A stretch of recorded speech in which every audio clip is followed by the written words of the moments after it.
everything, and thanks for joining us. I'm Laura Yamada. And I'm Paula Akana. Honolulu serves as host for international talks, solidifying the relationship between the U.S. and Japan. Secretary of State Hillary Clinton is in Kahala tonight, having just finished a meeting with the Japanese foreign minister.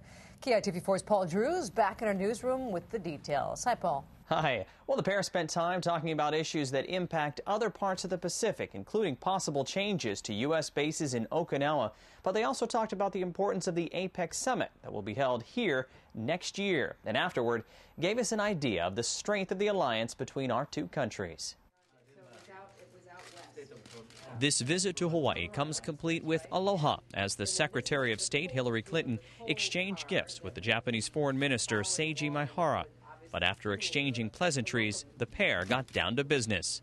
We just had a very comprehensive, far-ranging discussion on many issues of concern to the United States and Japan.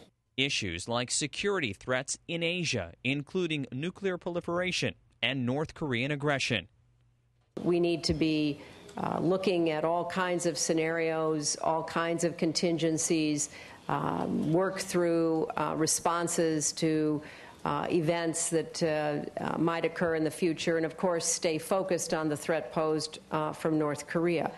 During their 2-hour meeting at the Kahala, these two representatives not only talked about the importance of their combined military might, but also the economic alliance between the two countries.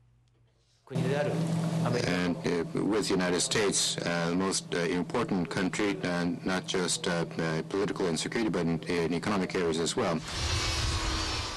Clinton's arrival here in Hawaii to meet with the foreign minister is a continuation of their talks that began last month in New York. And as these discussions deepen, so does the mutual respect each has for the other's country and commitment to one another. We consider the Japanese U.S. alliance one of the most important alliance partnerships we have anywhere in the world. Secretary of State Clinton is just making a brief 2-day stop here in Hawaii on her way to visit 6 countries, including some in Asia. And before she leaves, she'll give a major policy speech on the Pacific tomorrow morning. Well, is there anything else Clinton talked about tonight? Well, there's plenty of other things she mentioned. An open skies plan to allow airlines to choose routes instead of countries, and also talked about changes that need to be made because of China hoarding rare earth metals. Laura? All right, thanks, Paul.